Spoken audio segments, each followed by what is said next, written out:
क्या आपने कभी सोचा है कि जीवन का असली उद्देश्य क्या है? क्या हमारी सारी दौलत और शक्ति हमें सत्य का अनुभव करा सकती है? आज की कहानी है एक राजा की, जिसने अपनी शाही जिंदगी त्याग कर सत्य की खोज की।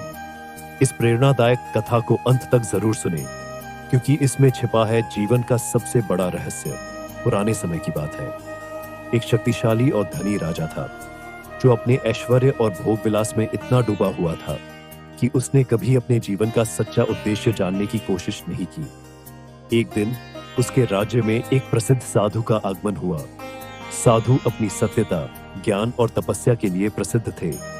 उनके उपदेश सुनने लोग दूर दूर से आते थे। राजा को यह सुनकर जिज्ञासा हुई और उसने साधु को अपने महल में आमंत्रित किया। साधु ने राजा का निमंत्रण स्वीकार किया और महल पहुंचे। राजा ने उनका स्वागत किया और पूछा, महात्मा जी, मैंने सुना है कि आप सत्य का ज्ञान रखते हैं। क्या आप मुझे सत्य का मार्ग दिखा सकते हैं?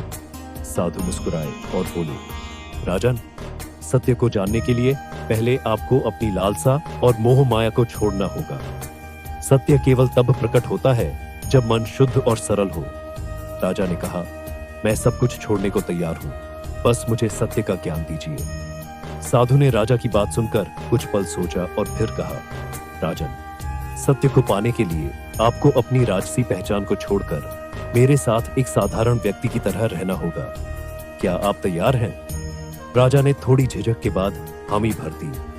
अगले ही दिन राजा ने अपना राजपाट अपने बेटे को सौंप दिया और साधु के साथ चल दिए। साधु राजा को अपने साथ जंगल ले गए। वहां न तो कोई सुख सुविधा थी और न ही कोई शाही वैभव। साधु ने राजा से कहा, अब से तुम केवल एक शिष्य हो। तुम्हारा पहला पाठ है मेहनत और सादगी। राजा ने साधु के आदेश का पालन किया। दिन भर जंगल में लकड़ियां काटते, पानी भरते और आश्रम का काम करते। रात को साधु उसे ध्यान और साधना के लिए बैठाते। यह जीवन राजा के लिए नया और कठिन था, लेकिन उसने हार नहीं मानी। एक दिन राजा ने साधु से पूछा, गुरुदेव, मैंने इतनी तपस्या की, फिर भी सत्य का अनुभव क्यों नहीं हुआ? साधु ने उत्तर दिया, राजन, सत्य आत्मा के भीतर छिपा होता है। इसे पाने के लिए धैर्य और विश्वास आवश्यक है। अगले दिन साधु ने राजा को एक नदी के किनारे ले जाकर कहा, इस नदी में डूबकर अपनी आत्मा को शुद्ध करो। सत्य को पाना तभी संभव है। राजा ने साधु के आदेश का पालन किया और नदी में डूबने का प्रयास किया। जैसे ही उसने डुबकी लगाई, उसे ऐसा लगा जैसे किसी ने उसे अंदर खींच लिया हो। डूबने के दौरान राजा को अपने जीवन की सारी घटनाएं एक चलचित्र की तरह दिखने लगी। उसने देखा कि कैसे वह अपने अहंकार और लालच में लोगों को दुखी करता था। उसे समझ आया कि सत्य केवल अपने स्वार्थ और अहंकार को त्यागने में है। जब राजा नदी से बाहर निकला तो वह पूरी तरह बदल चुका था। उसकी आंखों में एक अलग चमक थी। उसने साधु से कहा, गुरुदेव, अब मुझे सत्य का अनुभव हो गया है। सत्य स्वयं के भीतर है और इसे पाने के लिए अहंकार और मोह माया को छोड़ना पड़ता है। साधु ने राजा को गले लगाते हुए कहा, राजन, तुमने सत्य को पा लिया है। अब तुम इस ज्ञान को अपने राज्य में लौटकर लोगों तक पहुंचाओ।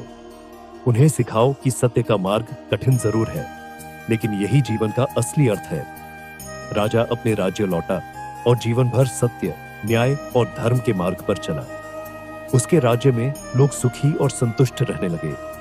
सत्य की खोज बाहरी संसार में नहीं, बल्कि हमारे भीतर होती है। इसे पाने के लिए अहंकार और माया का त्याग करना जरूरी है। सत्य का मार्ग कठिन हो सकता है, लेकिन यह हमें जीवन का असली आनंद देता है।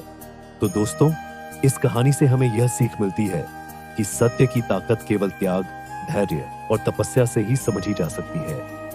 असली सुख बाहरी चीजों में नहीं, बल्कि हमारे भीतर है।